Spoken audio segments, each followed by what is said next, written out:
ಈಗಾಗಲೇ ಬೆಳಗಾವಿ ಲೋಕಸಭಾ ಕ್ಷೇತ್ರದ ರಿಸಲ್ಟು ಬಂದಿದೆ ಮತ್ತು ಇಲ್ಲಿಂದ ಅಲ್ಲಿ ಹೋಗುವಾಗ ಹೇಳಿದ್ದೆ ನಾನು ಅಲ್ಲಿ ಹೋಗಿ ಭಾರತೀಯ ಜನತಾ ಪಾರ್ಟಿ ಸ್ಪರ್ಧೆ ಮಾಡಿ ಭಾರತೀಯ ಜನತಾ ಪಾರ್ಟಿ ಪರವಾಗಿ ಅಲ್ಲಿ ಬೆಳಗಾವಿ ಜನತೆ ಆಶೀರ್ವಾದ ತೊಗೊಂಡು ಆರಿಸಿ ಬರ್ತೀನಿ ಅಂತ ಹೇಳಿದೆ. ಅದೇ ರೀತಿ ನಾನು ಬೆಳಗಾವಿಗೆ ಹೋದಾಗ ಭಾಳ ಒಂದು ಆತ್ಮೀಯತೆಯಿಂದ ಭಾಳ ಪ್ರೀತಿ ವಿಶ್ವಾಸದಿಂದ ಅವರು ಬರಮಾಡಿಕೊಂಡು ಭಾಳಷ್ಟು ಗೌರವ ಕೊಟ್ಟರು ಮತ್ತು ದೊಡ್ಡ ಪ್ರಮಾಣದಲ್ಲಿ ಆಶೀರ್ವಾದ ಮಾಡಿದರು. ಹೀಗಾಗಿ ಬೆಳಗಾವಿ ಜನತೆಯ ಆ ಒಂದು ಋಣ ಏನಿದೆಯಲ್ಲ ಅದು ಎಂದೂ ಮರೀಲಿಕ್ಕೆ ಸಾಧ್ಯ ಇಲ್ಲ. ಆ ರೀತಿ ಪ್ರೀತಿ ವಿಶ್ವಾಸ ಕೊಟ್ಟಿದ್ದಾರೆ ಮತ್ತು ಅತಿ ಹೆಚ್ಚು ಮತಗಳ ಅಂತರಿಂದ 1,80,000 ಮತಗಳಷ್ಟು ಅಂತರದಿಂದ ಗೆಲ್ಲಿಸಿಕೊಟ್ಟಿದ್ದಾರೆ. ಹೀಗಾಗಿ ಇವತ್ತು ಆ ಬೆಳಗಾವಿ ಮತದಾರರಿಗೆ ನಾನು ಚಿರಋಣಿ ಹೇಳಿದ್ದೀನಿ, ಅಭಿನಂದನೆಗಳನ್ನು ಸಲ್ಲಿಸ್ತೇನೆ. ಅದೇ ಅವೆಲ್ಲ ಇಶ್ಯೂ ಈಗ ಮುಗಿದು ಹೋದಂಥ ವಿಚಾರ. ಈಗ ಯಾರೂ ಜನರ ಮನಸ್ಸಾಗೇ ಇಲ್ಲ. ನಾಳೆ ಹೋಗಿ 4 ದಿವಸಕ್ಕೆ ಜನ ಅದ್ರ ಬಗ್ಗೆ ಎಂದೂ ಚರ್ಚೆನೇ ಮಾಡಲಿಲ್ಲ. ಬರೀ ಕಾಂಗ್ರೆಸ್ ಅವರು ಅದನ್ನು ಕ್ರಿಟಿಸೈಸ್ ಮಾಡಿದ್ರು ಹೊರತು ಅದ್ರ ಬಗ್ಗೆ ಯಾವ ಪಬ್ಲಿಕ್ ಒಳಗೂ ಚಿಂತನೆ ಇರಲಿಲ್ಲ, ಏನಿಲ್ಲ.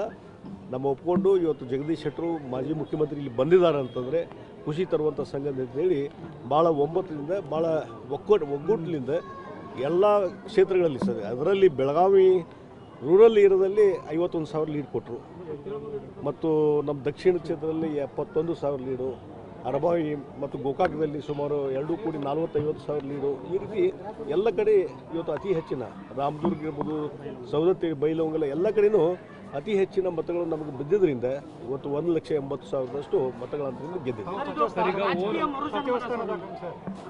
ಇದಕ್ಕೆ ನೋಡ್ರಿ, ಮರು ಜನ್ಮ ಅನ್ನೋಕ್ಕಿಂತ ಇದು ರಾಜಕಾರಣದಲ್ಲಿ ಒಂದಿಷ್ಟು ಹೊಸದಾದಂಥ ಜವಾಬ್ದಾರಿ ನಂಗೆ ಬಿದ್ದದಂಥದ್ದು. ಪುನರ್ಜನ್ಮದ ಬದಲು ಈಗ ಅಸೆಂಬ್ಲಿ ನೋಡಿದ್ದೀನಿ, ವಿಧಾನ ಪರಿಷತ್ ನೋಡಿದ್ದೀನಿ, ಲೋಕಸಭೆಯಲ್ಲಿ ಪ್ರವೇಶ ಮಾಡುವ ಮುಖಾಂತರ ಇವತ್ತು ಇಡೀ ದೇಶದಲ್ಲಿ ನಡೀತಕ್ಕಂಥ ಹಲವಾರು ವಿಚಾರಗಳ ಬಗ್ಗೆ ಚರ್ಚೆ ಮಾಡಲಿಕ್ಕೆ ಒಂದು ದೊಡ್ಡ ವೇದಿಕೆ ಸಿಕ್ಕಿದೆ. ಆ ಅವಕಾಶ ಇವತ್ತು ಬೆಳಗಾವಿ ಜನ ಕೊಟ್ಟಿದ್ದಾರೆ. ನಾನು ಯಾವುದೇ ನಿರೀಕ್ಷೆ ಇಲ್ಲ. ಯಾವಾಗಲೂ ನಾನು ಮೊದಲು ಹೇಳಿದ್ದೀನಿ, ಲೋಕಸಭಾ ಚುನಾವಣೆ ಸ್ಪರ್ಧೆ ಮಾಡಿದ್ರೆ ಮಾಡ್ತೀನಿ ಪಾರ್ಟಿ ಅಂತ ಹೇಳಿದ್ರು, ಅವಕಾಶ ಕೊಟ್ಟರು. ಅದೇ ರೀತಿ ಮುಂದೆ ಪಕ್ಷಕ್ಕೆ ಬಿಡ್ತೀನಿ. ಯಾವ ಜವಾಬ್ದಾರಿ ಕೊಡ್ತಾರ ಆ ಜವಾಬ್ದಾರಿ ಮಾಡ್ತೀನಿ. ಏನು ಅಭಿವೃದ್ಧಿ ಇಟ್ಕೊಂಡ್ರಿ ಸರ್? ಎಲ್ಲ ಅಭಿವೃದ್ಧಿ ಇಟ್ಕೊಂಡ್ರಿ ಯಾವುದು ಬೆಳಗಾವಿ ಏನು ಮಾಡಿ ಈಗಾಗಲೇ ಅಲ್ಲಿ ಹಲವಾರು ವಿಚಾರಗಳನ್ನು ಹೇಳಿದ್ದೀನಿ.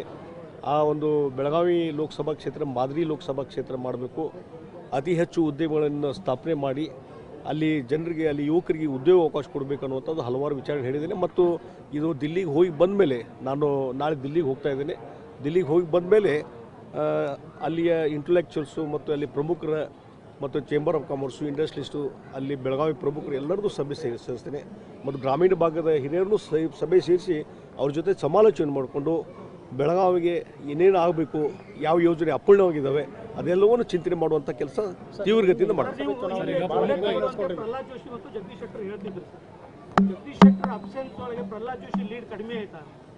ಇಲ್ಲ, ಅದು ನಾನು ಪೂರ್ತಿ ಇಲ್ಲಿ ಎನಲೈಸಿಸ್ ಮಾಡಿಲ್ಲ.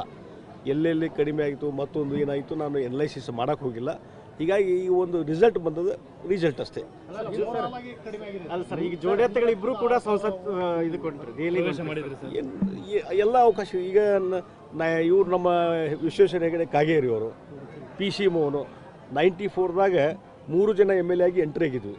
ಮೊನ್ನೆ ಹೆಗಡೆಯವರು ಕೂಡಿದಾಗ ಹೇಳ್ತಿದ್ರು, ನೋಡ್ರಿ ನಾವು ನೀವು ಮತ್ತು PC ಮೋಹನ್ 3 ಜನ ಈ 94 ಬ್ಯಾಚು ಈಗ 2024 ಬ್ಯಾಚ್ ಪಾರ್ಲಿಮೆಂಟ್ ಹೊಂಟಿದ್ದೀವಿ ಅಂತಂದರು. ಇವು ಕಾಕತಾಳಿ ಅಷ್ಟೇ.